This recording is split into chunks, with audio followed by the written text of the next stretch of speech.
거룩한 밤. 이청준 1977년. 이 작품은 모두 짧은 4개의 글로 구성되어 있습니다. 1. 자정. 작자는 오늘도 길목을 지나가는 기척이 없다. 나는 마침내 불을 끄고 창문 및 침대 위로 몸을 비스듬히 걸터 앉혔다. 침대를 벽 쪽으로 바싹 붙여놓은 터라 침대 위로 걸터 앉기만 하면 창문이 곧 턱 앞으로 와닿는다. 불빛이 남아있는 창문은 이제 한 곳도 찾아볼 수가 없다. 앞동도 그렇고 옆동도 그렇다. 온 단지 안이 그저 공동묘지처럼 깜깜하고 조용하다. 하나의 거대한 콘크리트 무덤처럼 황량하고 음산하다. 이 아파트 단지의 밤은 언제나 그랬다. 밤잠들이 한결같이 이런 사람들 뿐이었다. 독서철이 되어도 삼국지나 청춘극장 같은 소설 한 권 읽는 사람이 없는 듯 싶다. 술에 취해 귀가가 늦는 사람도 드물었고 밤 공부를 하는 학생 아이들도 없는 것 같았다. 일찍 자고 일찍 일어나는 것이 건강의 기본. 밤 10시가 넘기 무섭게 창문의 불빛이 하나하나 사라지기 시작한다. 11시가 넘으면 불을 켜놓고 있기가 오히려 쑥스러울 정도로 모든 창문들이 적막스러운 어둠에 쌓이고 단지 일대는 거대한 콘크리트의 무덤으로 변해버린다. 12시를 넘긴 우리 집 불빛은 차라리 견딜 수 없는 두려움이 되고 만다. 그 12시를 넘길 수는 없었다. 잠이 오지 않더라도 불을 꺼놓고 기다리는 수밖에 없는 것이다. 잠이 쉽사리 와줄 리 없다. 그래 5층 창문의 어둠 속에 숨어 행여나 어느 창문에서 불빛이 다시 살아나기를 기다리는 취미가 생기고 만 것이다.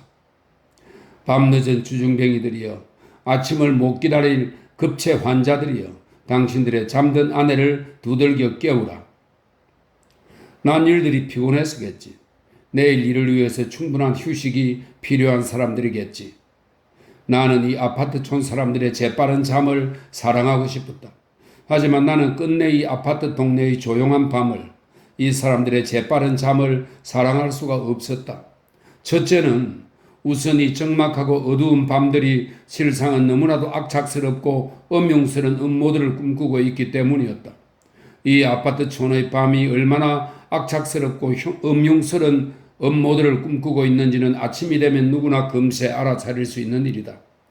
교회에서나마 이 아파트촌 안에 유난히 주님의 음총을 필요로 하는 사람이 많은 것으로 아는가 보았다.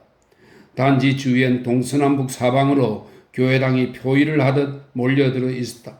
그리고 새벽 4시만 되면 그 끌끌하고 뚝뚝 끊어지는 저질 스피커 소리로 귀청을 후벼 파듯 아침 찬송을 쏟아내는 것이다. 4시까지의 통행금지 해제 시각까지는 누구를 막론하고 미리 충분한 잠을 자두어야 한다는 그 도매금 은혜바지에로의 가차없는 질타였다. 예배당 사람들은 4시까지의 통행금지 시간만 아니라면 밤 새도록이라도 종악을 울려 주민의 안식과 은총을 기원했으리라. 글쎄, 어떻게 조바심이 나서 그 4시를 참고 기다린단 말인가.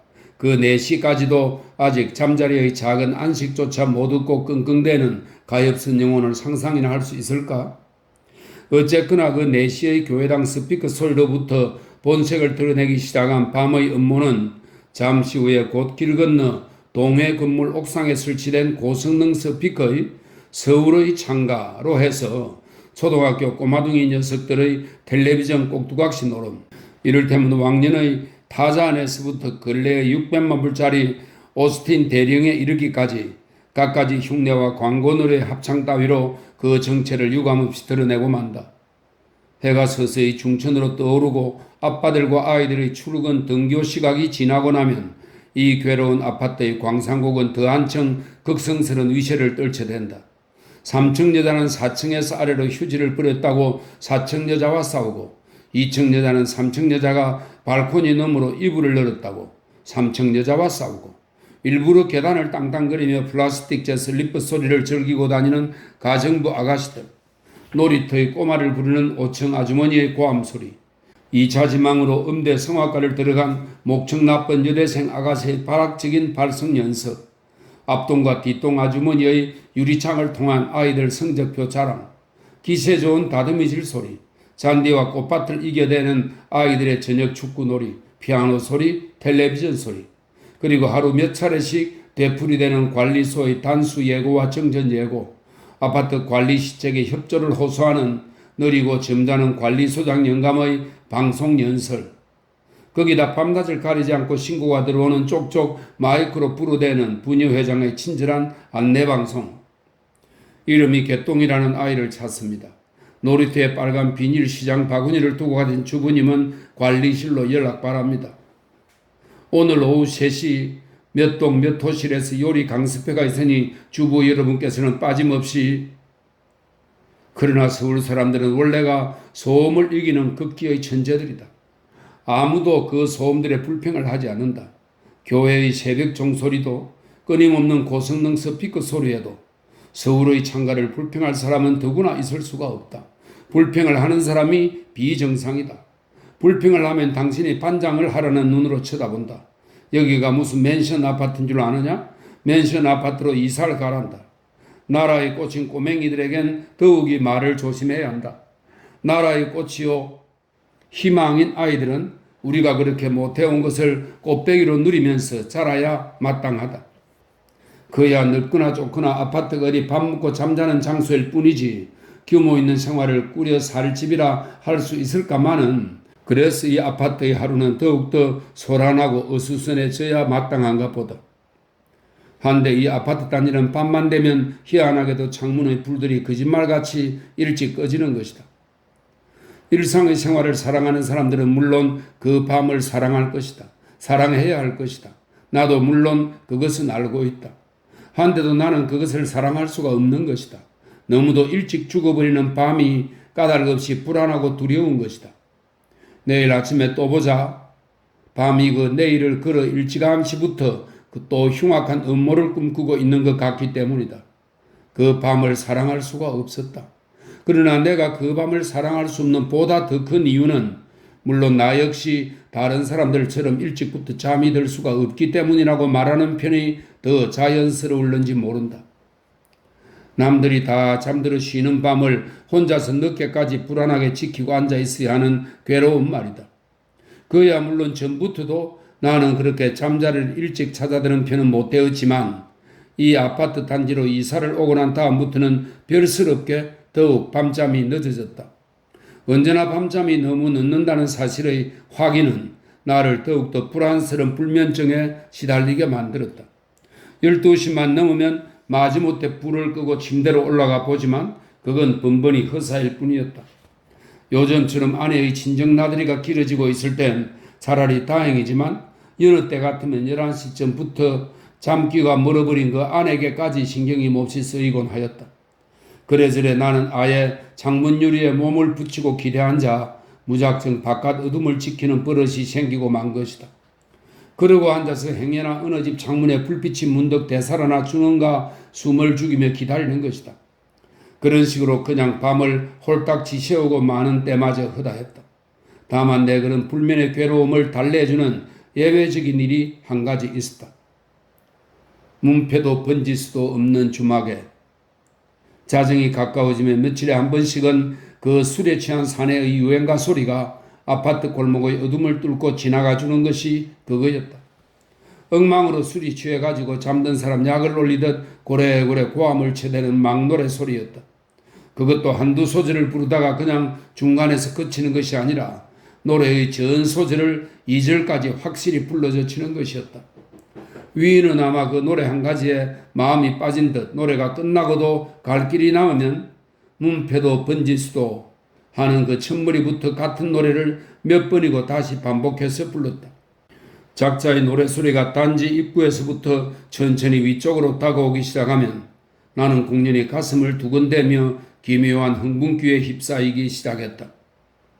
작자의 노래소리를 처음 만난 날 밤 나는 영락없이 그 노래소리가 아파트의 잠을 깡그리 깨워놓을 줄만 알았었다. 잠자고 있던 사람들이 한꺼번에 불을 켜고 일어나 창문과 창문에서 그 무례한 주정뱅이를 향해 심한 욕설들을 퍼부어댈 줄 알았다. 하지만 그날 밤도 어느 한 곳 불빛이 켜지는 집이 없었고 작자에게 욕설을 쏟아부은 창문도 없었다. 귀민물이 쓰다듬어 맹수는 길어 못 믿겠소 못 믿겠소 울던 사람아. 작자는 그 적막한 어둠 속을 천하태평 그리낌이 없는 목소리로 2절까지 유유히 만인의 잠을 압도하고 지나갔다. 두 번째로 위인의 노래소리가 들려오던 날 밤 역시 마찬가지였다. 위인의 노래소리는 더욱더 방자하고 기성스러워져 가는데 까만 창문들의 침묵은 여전히 거의 절창에 귀를 막고 침묵만 지켰다. 세 번째, 네 번째도 나의 기대는 번번이 헛사였다. 그럴수록 위인의 노래소리는 그 적막한 잠자리의 침묵을 비웃듯 더욱 극성스럽고 방자스러워져 가고 있었다. 내가 그 방자스러운 노래소리를 기다리기 시작한 것은 위인의 그런 요란스러운 주정이 지나간 날 밤이면 신통하게도 제법 잠이 일찍 찾아오는 자신의 변화를 알아차리게 된 다음부터의 일이었다. 시끄러운 노래소리 때문에 잠들이 깨고 불 켜진 유리창으로 저주의 욕설이 쏟아져 내려주기를 바라는 나의 기대는 번번이 허사가 되고 말았지만 그래도 그 주정뱅이가 지나간 날 밤이면 나까지 턱없이 기분이 후련해져서 잠자기가 조금은 쉬웠기 때문이었다. 글쎄 그 견딜 수 없는 한낮의 소란이 진력이 난 처지에 또다시 밤의 정적을 깨뜨리는 그의 노래소리에 거꾸로 가슴 속이 후련해지고 오히려 거기서 안면을 얻는다니 설명이 얼핏 쉽지는 않다. 하지만 나는 어쨌거나 그걸 한 뒤부터는 좀 더 노골적으로 위인의 주정을 기다리게 되었고 그 난폭스러운 무법성에 속으로 혼자 통쾌한 갈채를 보내곤 하였다. 그리고 그 요란스러운 주정이 지나간 다음 텅 빈 어둠 속에 침묵만 가득 차오르고 있는 길 모퉁이 쪽을 내려다보면서 나의 하루는 천천히 닫아가는 것이었다. 하지만 그가 그 요란스러운 주정을 떠매고 아파트로 오는 것은 유감스럽게도 어쩌다 한 번씩 뿐이었다. 주정은 그저 사흘이나 나흘 만에 한 번, 그것도 늦으면 일주일 만에 한 번 정도가 고작이었다.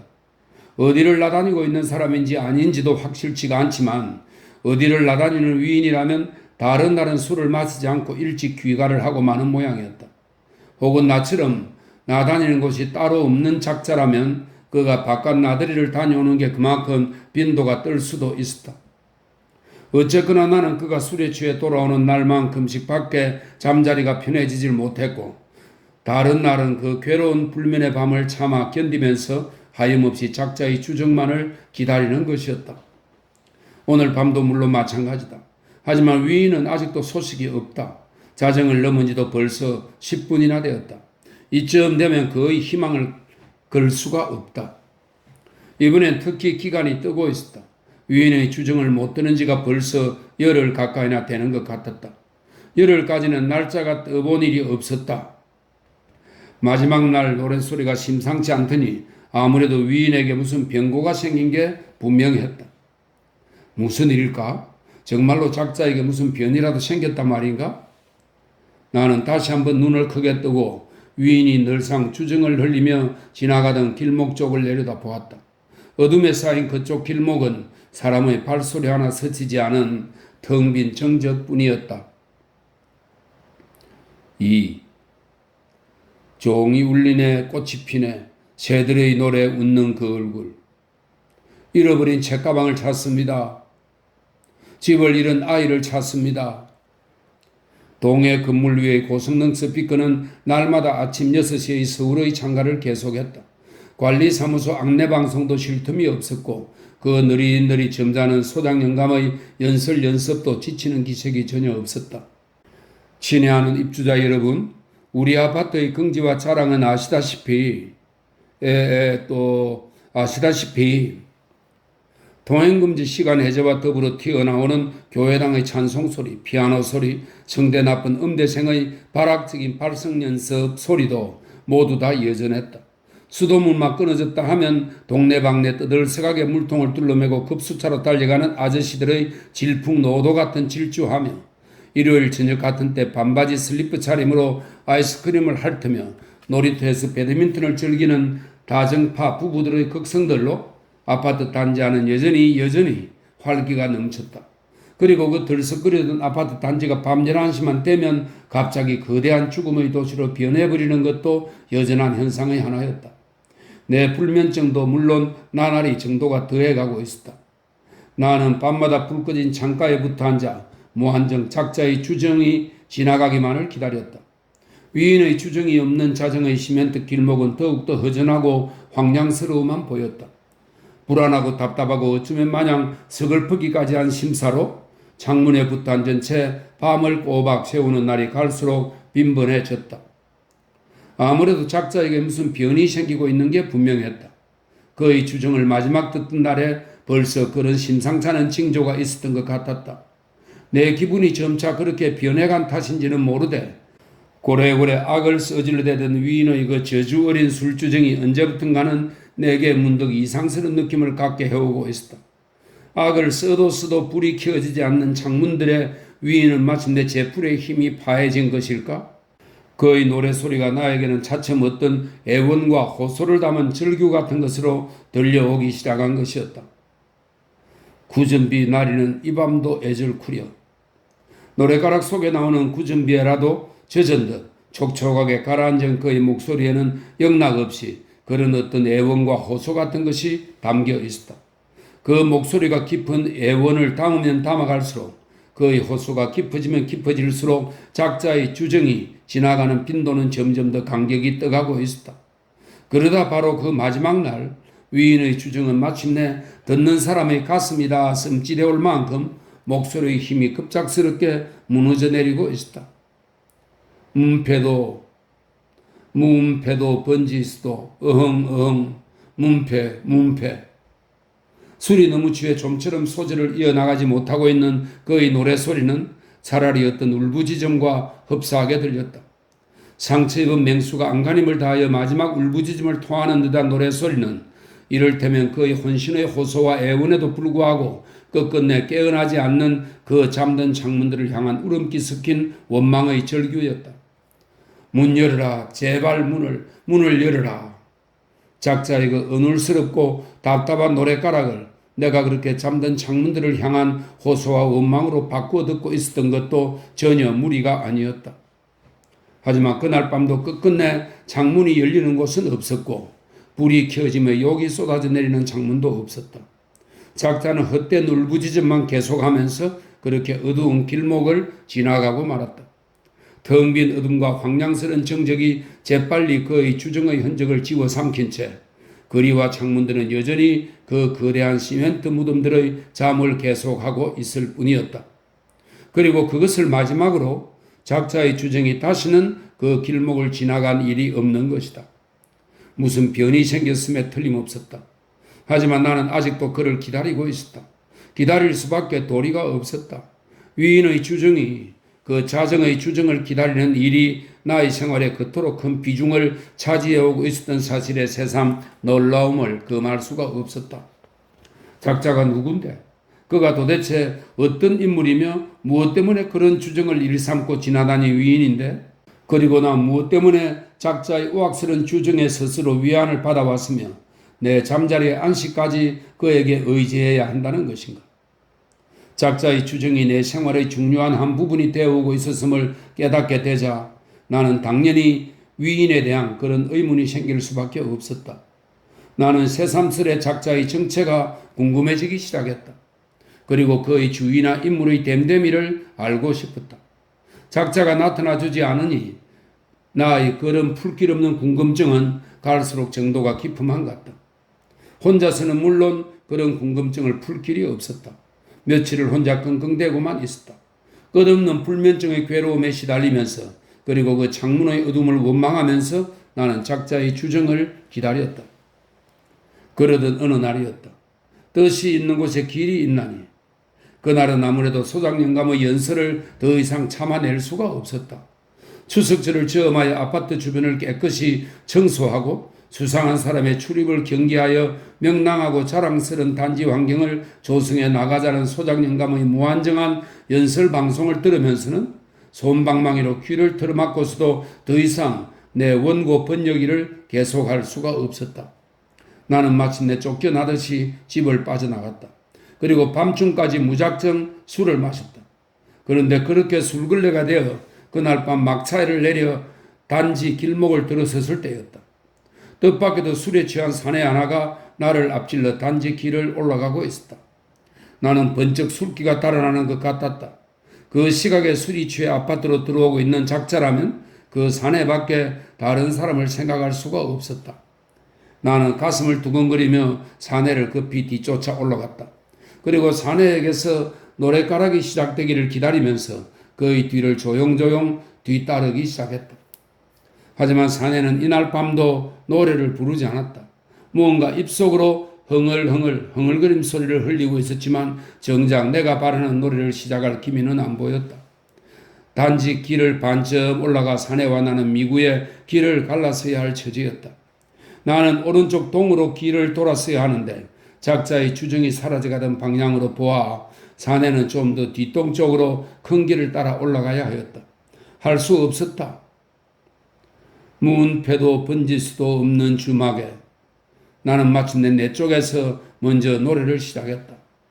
구전비 나리는 결과는 예상대로였다. 노래를 미처 두 소절도 다 부르기 전에 앞서가던 사내가 문득 발길을 멈췄었다. 그러고는 천천히 몸을 돌이켜 어둠 속으로 나를 무섭게 노려보기 시작했다. 내처 노래를 떠지르며 그 위인 앞을 지나쳐 가려다 말고 나 역시 그 자리에 발길을 멈추었었다. 발길을 멈추고 서선 서너 발짝 앞에 나를 잔뜩 노리고 서 있는 작자를 마주 노려보기 시작했다. 그리고 그때 나는 드디어 위인의 모든 것을 알아차리고 말았다. 그는 용케도 내가 언젠가 이상한 인연으로 그 얼굴을 똑똑히 기억해 두고 있던 사내였다. 그는 이 아파트 단지 내의 사내들이 아파트의 입주권을 얻기 위해 누구나 한 번은 거쳐야 했던 어떤 장소. 그래서 우리들 중의 많은 사람이 그곳에서 스친 얼굴을 기억하고 있기가 십상인 그 장소와 함께 기억되고 있는 사내들 중의 한 사람이었다. 그것도 그의 남다른 행동 때문에 더욱 기억이 역력할 수밖에 없었던 얼굴이었다. 그러면 그렇지. 나는 어둠 속으로 사내의 얼굴을 본 순간 입이 다 금세 얼어붙는 것 같았다. 나는 말을 잊은 채 계속 작자의 얼굴만 노려보고 있었다. 하지만 사내 쪽에선 아직도 내 얼굴을 알아보지 못한 모양이었다. 그야 그때 거기서 남다른 행동을 한 것은 위인 쪽이었고 나는 그의 행동을 뒤에서 엿본 구경꾼 쪽이었으니까. 이 동네에 나하고 똑같이 미친 주정뱅이가 하나 있었던 모양이군. 사내는 마침내 흥미가 떨어진 듯 한마디를 내뱉고는 이내 몸을 돌이켜 길을 올라가 버렸다. 노래는 이미 단념을 하고만 그 동세였다. 나는 금세 몸을 움직여 돌아설 수가 없었다. 어깨를 쭉 늘어뜨린 모습으로 허정허정 어둠 속으로 기가 죽어 걸어가고 있는 작자의 모습이 그처럼 서글프고 가엾어 보일 수가 없었다. 나는 그가 어둠 속으로 완전히 모습이 사라져갈 때까지, 발소리마저 어둠 속으로 흔적이 지워져 들리지 않을 때까지 한식경이나 멍청하니 그렇게 사내가 사라져간 어둠 속을 응시하고 서 있었다. 그리고 마침내 25동인가 26동 어느 동인가의 5층 창문 한 곳에서 밤늦은 불빛이 반짝 켜지는 것을 보고서야 간신히 발길을 돌이켜 세웠다. 하지만 그것으로 나는 이미 그 사내와 나 자신에 대한 일련의 의문들에 대한 해답을 얻고 있었다. 사내를 만났던 곳은 다른 곳이 아니었다. 이 아파트는 원래 입주 우선순위자 결정 요건으로 남자들에게 모종의 특수한 수술을 요구했었다. 아파트 입주 희망자들은 분양 광고가 난 그날로부터 부랴부랴 수술을 서둘렀고 급기야는 시내의 모든 보건소와 병원들이 그 수술 희망자들로 줄을 이었다. 그것도 보건소에서 직접 수술을 받은 사람은 수술 확인증을 즉석에서 발행해 주었지만 일반 병원에서 수술을 받은 사람들은 다시 구청 보건소의 확인을 받는 절차가 필요했다. 이중의 업무가 겹치던 보건소에는 아파트 분양 신청 업무가 끝날 때까지 며칠 동안 시장 바닥처럼 사람들이 들끓었다. 그런 어느 날 나도 그 아파트 분양 신청건 때문에 근처 보건소를 한 곳 찾아 나섰다. 미안하고 송구스러운 일이지만 주머니 속에는 친구 한 녀석을 며칠 동안 협박해서 반강제로 얻어낸 수술 확인서를 휴대하고서였다. 나는 그 수술 확인서를 보건소에서 다시 확인받는 절차가 남아 있었다. 보건소를 들었으니 분양 신청 마감 날짜가 박두해 그런지 예상 이상으로 사람들이 붐볐다. 개인 병원에서 수술을 받고 보건소에 확인을 받으러 온 사람, 보건소에서 직접 수술을 받고 가랑이를 엉거주춤 어기적대면서 확인증이 나오기를 기다리는 사람, 그리고 아직 수술을 못 받고 몇 시간씩 시간을 허비하면서 차례를 기다리고 있는 사람들로 보건소 안은 온통 수라당처럼 들끓고 있었다. 개인 병원들에는 이미 며칠씩 예약 손님이 밀려 있어 그나마 보건소 밖에는 기다릴 곳이 없는 사람들이었다. 그런데 차례가 밀리는 곳엔 언제나 그런 일이 벌어지게 마련이지만 남자들이 대부분이 그 보건소 안에서까지 심심찮을 정도로 새치기 소동이 벌어진 것이었다. 수술을 기다리는 사람과 확인 절차를 밟으려는 사람들이 함께 섞이다 보니 사실 아닌 오해가 발생할 수도 있었지만 어쨌거나 사람들은 너나 없이 자기 차례를 도둑맞지 않을까 신경들을 잔뜩 곤두세우고 있었다. 왜 또 뒤에 온 사람이 먼저야? 먼저 와서 기다리는 사람은 바지 저고리들 뿐인 줄 알아? 차례대로 해, 차례대로. 줄도 쓰지 않고 연문을 통해 들락거리는 친구들은 무엇하는 치들이야? 이런 제기랄. 그런 틈바구니에서 기어코 한 사내가 얌체짓을 하려다가 발각이 나고 말았다. 여봐요, 당신 뭐요? 당신은 분명 아까 나보다 늦게 왔는데 어떻게 당신이 앞이란 말이요? 알게 뭐요? 당신이 먼저인지 내가 먼저인지 어떻게 내가 그걸 기억한단 말이요? 잔말 말고 뒤로 물러가서요. 이 양반이 아침부터 이거 왜 이리 딱딱거려? 당신 정말 이럴 테야? 당신 이거 통장이야 뭐야? 줄 뒤쪽에서 사내 두 사람이 점점 언성을 높여가는 바람에 사람들의 주의가 모두 그쪽으로 쏠리고 있었다. 끌어내라 끌어내. 여기까지 와서 새치기가 다 뭐야? 그렇게도 까고 싶은 위인이면 먼저 까고 가게 해주지. 무엇들 그러는 거? 농담 반 비아냥 반으로 곁에서들 한마디씩 시비를 부추기는 소리를 보내고 있을 때였다. 예의 빌어먹을 인간들. 갑자기 어디선가 악을 버럭 떠지르는 소리가 들려왔다. 수술 차례를 거의 눈앞에 두고 있던 앞쪽 사내 하나가 얼굴이 사납게 일그러져 가지고 장례를 무섭게 노려보고 있었다. 작자들이 이거 알들을 까니까 영락없이 모두 계집년 한 가지가 되는군. 내 더럽고 치사해서 이 짓 안 한다.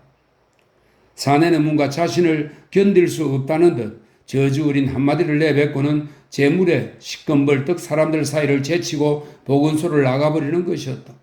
그렇게 저주를 퍼붓고 미련 없이 보건소를 나가버린 사내가 바로 이날 저녁의 그자였던 것이다.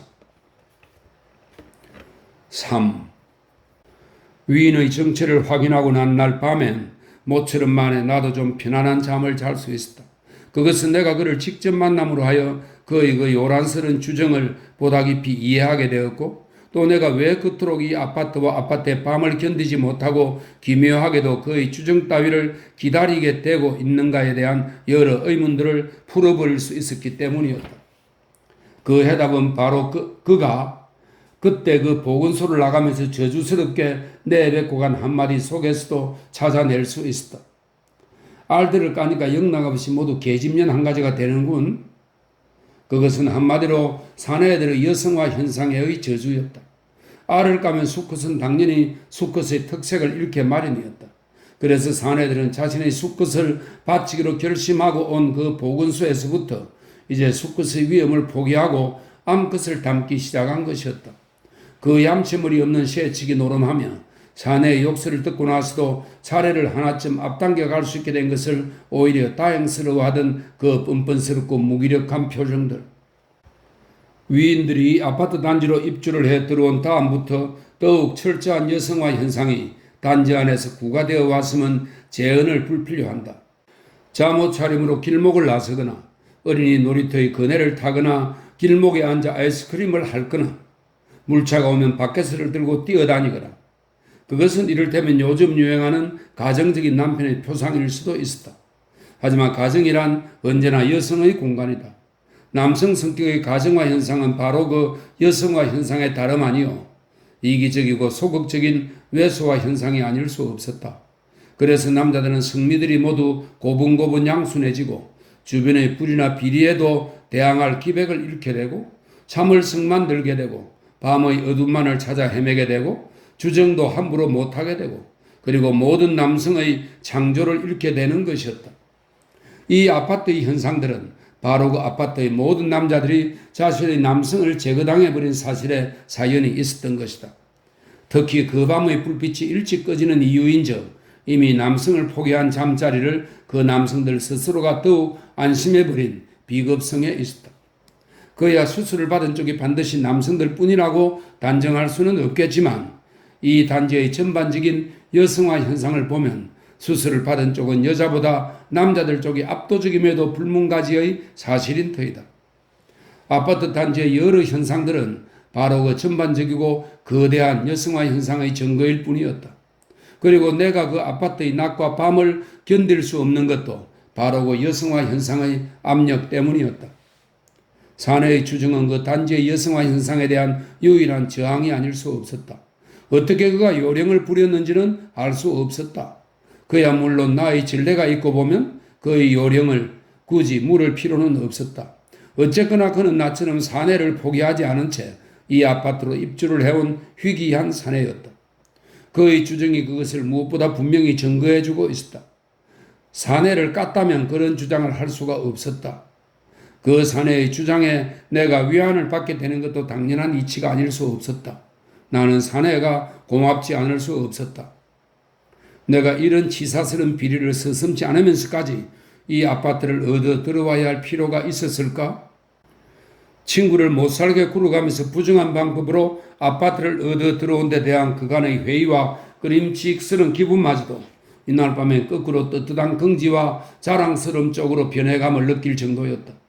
그리고 나는 그 사내와 함께 단지 안에서 진짜 남성을 포기하지 않은 떳떳한 사내라는 사실에 기분이 몹시 흐뭇해져서 오랜만에 제법 편안스러운 잠자리를 가질 수 있었다.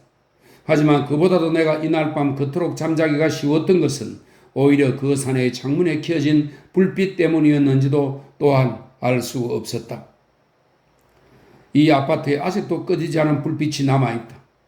그날 밤 그 사내의 창문을 흘러나오던 불빛은 내가 그곳을 떠나 집으로 돌아왔어도 그리고 침대로 올라가 잠자리를 잡고 누울 때까지도 계속해서 나를 눈부시게 밝히고 있었던 것이다.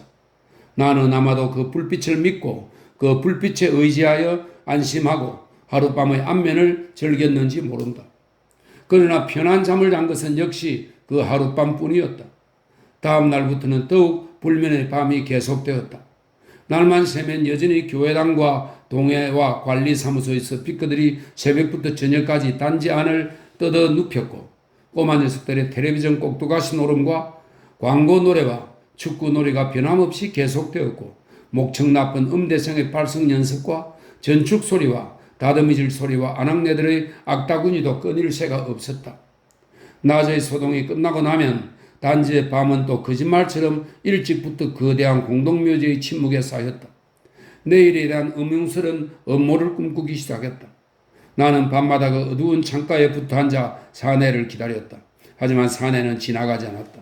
사내의 창문에 흘러나던 불빛의 기억도 더 이상 나의 어둠을 밝혀주지 못했다. 희망이 없었다. 작자가 왜 주정을 거쳐야만 했을까? 위인이 아주 노래를 포기하고 만 것이 아닐까? 나는 새삼스럽게 다시 작자의 노래가 끊어지게 된 이유가 궁금해지기 시작했다. 지나고 보니 그야말로 진짜 내가 사내에게서 알아두어야 할 것이 작자의 내력이었다. 나는 더욱더 마음이 초조해졌다. 사내를 쫓아가 따질 수도 없는 일이었다. 사내의 정체를 알게 된 것이 결국은 더욱 불행스러운 결과였다. 단지 안에서 진짜 사내를 단념하지 않은 사람이 작자와 나 둘뿐이라는 사실이 나를 자랑스럽게 만든 것도 하루 이틀 뿐, 더 이상 사내의 주정을 들을 수 없으리라는 사실이 분명해져 가면서부터 그게 오히려 나를 더 외롭고 불안하게 만들고 있었다. 단지의 그 거대한 여성화 현상이라는 것도 사실을 모르고 지내올 때보다 더욱 역겹고 절망적으로 나의 신경을 괴롭히고 들었다. 무엇보다도 그 얄밉게 끈적거리는 옆에 애들의 눈길, 구역질 나는 멸시와 짓궂은 농짓거리 같은 것이 담긴 옆에 애들의 성가신 눈길을 나는 더 이상 견딜 수가 없었다. 이 씨없는 수박인데 어때? 염사 있으면 한번 눈길만 주어보시라고. 만나는 여자마다 모두 그런 엄탕스러운 속말을 던지며 은근히 나를 비웃고 헬끔거리는 것 같았다. 헌데도 작자의 주정은 여전히 소식이 없었다. 아니, 소식이 없는 것만이 아니었다. 불행스럽게도 나는 끝끝내 안 보았어야 할 작자의 꼴을 보고 만 것이다. 그리고 마침내 작자가 그의 주정을 중단한 이유를 찾아내고 만 것이다. 그는 분명히 주정을 더 이상 보일 수가 없게 되어 있었다. 주정을 그만 단념해버린 작자임이 분명했다. 그리고 이미 그 자신의 사내도 단념을 해버린 게 분명한 위인의 꼴이었다. 어느 날 오후 나는 우연히 단지 앞 거리 담뱃집을 가다가 그를 보았다. 그는 그날 아파트를 찾아온 물차 뒤에 서 있었다. 부엌대기 계집아이들과 실내복 차림의 아낙네들과 그리고 그 부엌대기 아낙네들보다도 더 신이 나서 킬킬거리면서 떠들어대는 사내들 사이에 기가 죽어서 줄을 서 있었다. 그다란 팥죽색 플라스틱 물 바켓을 앞에 놓고서 어깨를 힘없이 늘어뜨리고 멍청스러운 눈길로 하염없이 차례를 기다리고 서 있었다. 4. 마지막 글입니다. 그로부터 며칠 후 나는 또 우연히 단지 앞 가게에 담배를 사러 가던 길에 그 사내의 마지막 모습을 보았다. 하지만 내가 그날 우연히 담배를 사러 가다 위인을 본 것은 그나마 다행이었다. 내가 그날 위인을 본 것은 이삿짐을 싣고 단지를 빠져나가는 3륜차의 짐짝 더미 위에서였다. 길목을 내려가는 3륜차 위의 이삿짐짝 위에 그가 우두커니 이쪽을 내려다보고 앉아 있었다. 위인이 결국 동네를 못 견디고 쫓겨간 것이었다. 나는 문득 작자가 몹시도 안 되어 보였다. 그에게 무언가 내위로 같은 걸 보내고 싶었다. 차가 멀어져 갈수록 그런 마음이 더해갔다. 나는 자신도 모르게 멀어져가는 차 위의 위인에게 손을 흔들어 신호를 보냈다. 다행히 그 사내 쪽에서도 내 손짓을 알아본 모양이었다. 그렇게 먼 거리에서 언젠가 잠깐 어둠 속에 얼굴을 마주했던 내 얼굴을 기억할 리가 없었겠지만 그는 문득 손을 흔들어 나의 신호에 응답을 해왔다. 한데 막상 그렇게 사내를 보내고 나서 담배를 사들고 집으로 돌아오니 나의 기분이 정반대로 뒤바뀌어 버렸다. 작자가 떠나가는 것을 안대했던 것은 위인을 위해서가 아니었던 것 같았다. 위인은 아직도 자신을 단념하지 않고 있었다. 그는 아직도 자신의 사내를 단념하지 않기 위해 이 아파트를 떠나간 것이었다. 동정을 보낼 쪽은 오히려 사내였다. 나는 오히려 사내의 동정을 받아야 할 처지였다. 그러고 보면 사내가 짐차 위에서 누군 줄도 모르는 나의 손짓에 답신을 보내온 것도 뜻이 전혀 달랐던 것 같았다. 잘들 해보시라고. 나는 가네. 동네를 떠나면서 비로소 자신의 사내를 지키게 된 안도감에 쌓여 누구에게라 할 것도 없이 그저 단지에 남아있는 위인들에게 후련스런 저주를 보내고 있었음이 분명했다. 이런저런 생각을 하다 보니 나는 더 이상 참을 수가 없었다. 자신의 처지가 처량하고 원망스러웠다. 나는 결국 집을 뛰쳐나가 이날 하루를 또 엉망으로 품하셨다. 그리고 끝내 자정이 다 되었어야 할 수 없이 그 저주스러운 소굴로 되찾아들었다. 단지는 물론 기죽은 듯 고요한 어둠 속에 잠이 들어 있었다. 사내마저 떠나고 없는 단지의 침묵은 더욱더 두껍고 요지부동이었다. 문패도 번지수도. 나는 사내를 대신하여 노래를 부르기 시작했다. 고래고래 악을 쓰며 노래를 부르기 시작했다. 발걸음을 되도록 천천히 술 취한 노래소리가 소절을 이어나가지 못하는 것처럼 비틀비틀 길을 아끼며 걸었다. 예상대로 아무도 창문을 내다보는 기척이 없었다. 불을 밝히는 창문이 없었다. 욕실이 쏟아져 내리는 창문이 없었다. 나는 사내가 그랬듯이 더욱더 바락바락 악을 쓰며 노래를 불렀다. 악을 쓰며 비웃음을 던지고 호소하고 애원을 했다. 그래도 아무도 나를 간섭하려 드는 사람이 없었다. 길이 다했다. 어느새 나의 집 앞 21동 504호 입구까지 발길이 와 닿아 있었다. 마침 잔디밭 한 구석에 맨홀 뚜껑이 어둠 속에 시커멓게 엎드려 있었다. 나는 그 맨홀 뚜껑을 힘껏 끌어올렸다가 박살을 내듯 냅다 내리 꽂아버렸다. 쨍그렁 쇠붙이 부딪히는 소리가 깨어진 종소리처럼 단지 안을 휘저 흘렀다. 나는 계속해서 몇 차례 같은 짓을 되풀이했다. 그래도 창문들은 반응이 없었다. 끔끔한 침묵 속에 아파트 건물만 요지부동으로 버티고 서 있었다.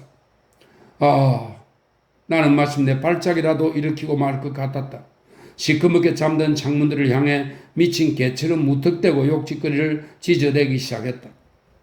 왜 조용히 하라고 말들을 못해? 왜 미친놈 주중뱅이라고 욕을 해주지 못하느냐 말이다.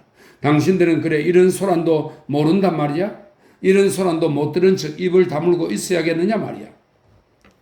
잠시 말을 끊고 주의를 기울여 보았지만 역시 반응이 없었다. 좋다. 하지만 이 난장판 중에 설마 아직도 잠을 깨지 않은 작자가 있으려고? 술 취한 미친 개를 잘못 건드렸다가 엉뚱한 봉변을 당할까봐 참는다 이거겠지.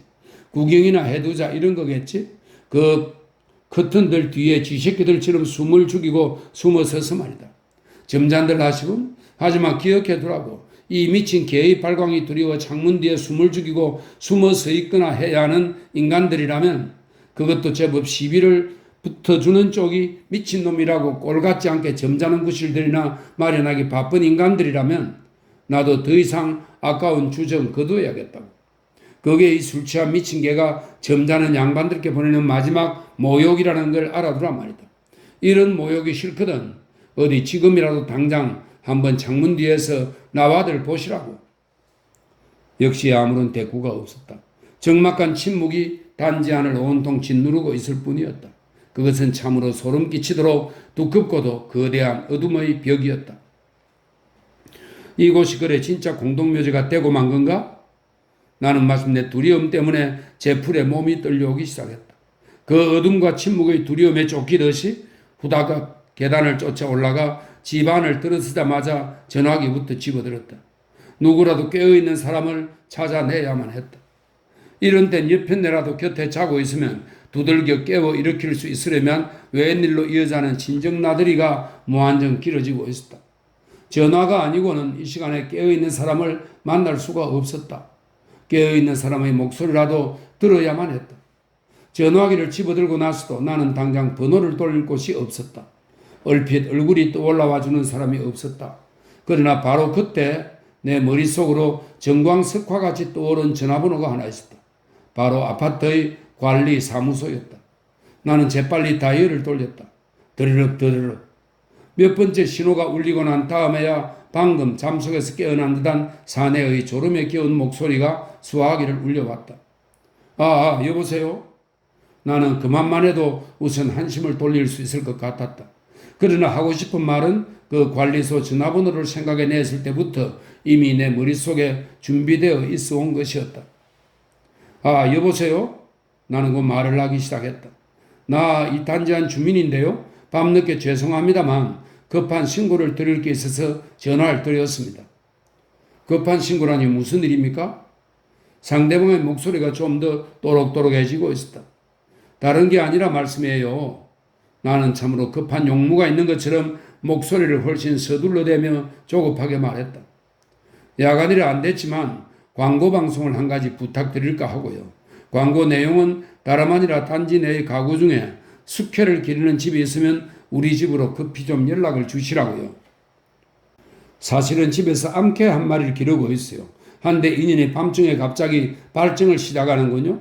수컷을 찾아주지 않으면 미쳐버릴 것 같아요. 발작이 이만저만 심하지 않은데 어떻게 좀 안 되겠습니까? 그런 건 좀 곤란한 일인데요. 장난 전화가 아닌가 싶어 이쪽에 본심을 점쳐낼 속심으로 한동안 잠잠히 침묵을 지키고 있던 관리소 사내가 아직도 무언가 분명한 확신이 서지 않는 듯한 목소리로 어정쩡하게 대꾸해왔다. 나는 그럴수록 더욱 정색을 난 목소리로 정중하게 따지고 들었다. 안 되다니요? 관리소 방송시설은 이런 긴급시에 대비하여 마련되어 있는 것 아닙니까? 낮에는 아이들 머리핀을 찾아주는 방송까지 내보내면서 이런 긴급상을 알려주지 못하시겠단 말입니까? 댁이 어디십니까? 몇 동 몇 호지요? 사내는 이제 확신이 생긴 듯 우리 집 호수부터 묻고 들었다. 사내가 이제 이쪽의 본심을 알았다면 나도 더 이상 이야기를 우회할 필요가 없었다. 여기가 어딘지는 당신이 알 필요가 없어. 안내방송도 필요 없고요. 하지만 그 안내방송을 못해줄 당신 이유나 한번 들어봅시다. 방송을 해주더라도 댁의 동호수를 알아야 할 것 아니요? 방송은 이제 소용없다지 않소. 그만둡시다. 우리도 피곤해요. 이 밤중에 그는 장난 전화질이나 하는 걸 보니 선생은 아마 이 아파트 수준엔 맞지가 않는 사람 같아요. 사내는 거침없이 단정했다. 그럴수록 나는 물러설 수가 없었다. 아파트 수준? 그럼 하루 종일 관리소장 영감 연습이나 듣고 아이들을 손수건이나 찾아주는 방송 같은 걸 열심히 들을 줄 알아야 이 동네 수준에 맞는다 말이요? 이것 봐요. 단지 내 방송시설은 우리 생활을 좀 더 효율적으로 관리해 나가자고 마련한 공동시설 아니요? 그런데 선생은 그런 공공의 편의를 부인하고 있지 않소. 게다가 이른 밤중에 점잖지 못해 장난 전화질까지 하면서 역시 선생은 이 수준 높은 아파트엔 살 자격이 없는 분일게요. 기거 왜 이래요? 댁은 이 아파트가 무슨 소학교 운동장 바닥인 줄 아오? 합리적이고 수준 높은 생활이 하루 종일 관리 안내 방송이나 듣고 지내는 건 줄 아는가 말이요? 아파트 수준 좋아하네. 그따위 야만스러운 취미들을 어디서 배워온 거요? 이쪽 말투가 험해지니까 사내 쪽도 거의 비슷한 반말투가 되면서 새삼스레 다시 이쪽 호수를 묻고 들었다. 하지만 나는 물론 그걸 떼줄 수는 없었다. 동네 사람들이 모두 불화를 깠다더니 계집처럼 그런 건 왜 자꾸 캐 묻는 거요? 동네 모두가 불화를 깠다더라니 누군 아직도 그게 온전하다 말인가? 그렇고 말고지요. 내가 왜 불화를 깎겠소? 난 아직도 멀쩡한 남자요. 게다가 선생은 부정입주자까지 되는가 보구려? 그러니까 자꾸 제 집 호수를 숨기는 거 아니요? 그런지도 모르겠어. 그리고 내가 이 아파트에 살 자격이 없다면 불화를 까지 않은 것 그 점에서는 아마 사실이 그럴 거요. 이제 더욱 호수를 알고 싶어지지 않소? 그야 이젠 선생이 그걸 절대로 말해줄 리가 없다는 걸 알고 있으니까. 하지만 선생 집 동호수를 알려는 건 내가 그게 필요해서가 아니라 이 아파트에 무슨 불평이 있거든 자기 집 호수를 대고 정정당당하게 신고를 하라고 일러주고 싶어서요. 신고는 100번 해도 소용이 없었어. 소용이 없길래 이러고 있는 거란 말이요. 할 말 다 했으면 이제 난 전화 끊어. 전화 끊을 테니 선생도 찬물 한 사발 마시고 잠이나 자시구려. 이 부정입주자 무자격 양반아. 누구 마음대로 잠을 자? 넌 아직 내 말을 들어야 할 의무가 있단 말이야. 넌 바로 내가 내는 관리비로 월급을 받고 있다는 사실을 기억하라 말이야. 역시 상대를 못할 저지리로군 개새끼. 전화가 불쑥 끊기고 말았다. 전화가 끊어지고 나서도 나는 한동안 빈 수화기를 들고 멍청하니 천장만 바라보고 앉아있었다. 개새끼, 무자격자 개새끼. 사내가 마지막으로 내뱉은 이 개새끼 소리와 무자격자란 단어가 아직도 귀 속에 생생하게 맴돌고 있었다. 개새끼, 무자격자 개새끼. 뿐더러 나는 위인의 단언처럼 정말로 이 아파트엔 거주할 자격이 없는 것 같았고 그리고 혼자서 그 개새끼 처지가 되고 있는 것 같았다. 이 아파트의 모든 사람들 가운데 나 혼자만 이곳을 살아갈 자격이 없고 그리고 개새끼가 되어 살고 있는 것 같았다. 하지만 이젠 숫째 그런 사실에조차도 나는 화가 나질 않았다. 사실을 똑똑히 확인해버리고 난 후회스러움 같은 것이 오히려 나를 턱없이 편하게 해주고 있었다. 사지가 온통 무너질 듯이 피곤했다. 두 눈에서 문득 뜨거운 눈물이 천천히 볼을 흘러내리기 시작하고 있었다. 나는 이제 그 눈물까지도 비로소 어떤 진실을 터득하고 난 다음의 기쁨의 샘물인 듯 마음이 무한정 편해지고 있었다. 나는 이었고 다시 관리소의 전화번호를 돌렸다. 이번에는 좀 더 긴 시간이 흐른 다음에 상대방 사내의 목소리가 수화기를 울려 나왔다. 이번에는 먼저 번의 그 사내의 목소리와 다른 목소리였다. 나 조금 전에 전화 걸었던 사람인데 아까 번에 전화 받은 양반 좀 바꿔주십시오. 나는 다시 정중하고 차분한 목소리로 사내에게 부탁했다. 하지만 사내는 먼저 번 사내가 이미 잠이 들었노라며 대해주기를 거절했다. 누구신지 모르지만 밤이 너무 늦었으니 선생도 이제 그만 주무시지요. 이쪽 말씨가 공손해서 그런지 사정을 곁에서 다 엿듣고 있었을 저쪽 사내도 목소리가 무척 침착하게 들렸다. 나 역시도 물론 더 이상 시비를 계속할 의사가 없었다. 그러나 마지막으로 사내에게 들려줄 말이 있었다. 알겠습니다. 저도 곧 자지요. 하지만 아까 그 동료분께 할 말이 한 가지 남아있군요. 제 말을 그분께 좀 전해주시면 좋겠어요. 무슨 말씀입니까? 상대방 사내는 계속 자신을 억제하고 있는 듯한 낮은 목소리였다. 나는 그 사내의 비위를 건드리지 않도록 되도록 정중하게 그리고 내 진심을 다하여 마지막 부탁을 말하기 시작했다. 전 사실 아까 자신을 오해하고 있었어요. 전화가 끊어지고 생각해보니 그 동료분 말씀이 전혀 옳았어요. 전 이 동네에 살 자격이 없었던 겁니다. 무엇보다도 전 저 혼자서 불화를 까지 않고 부정하게 이곳을 입주해 들어온 무자격자였으니까요. 아니 이거 무슨 동료분한테서 개새끼 소리를 듣고 기분이 언짢아져서거나 그 말을 비아냥대고 싶어하는 소리가 아닙니다. 이건 정말 제 진심이에요. 방금 전에 전 모든 걸 깨달았습니다.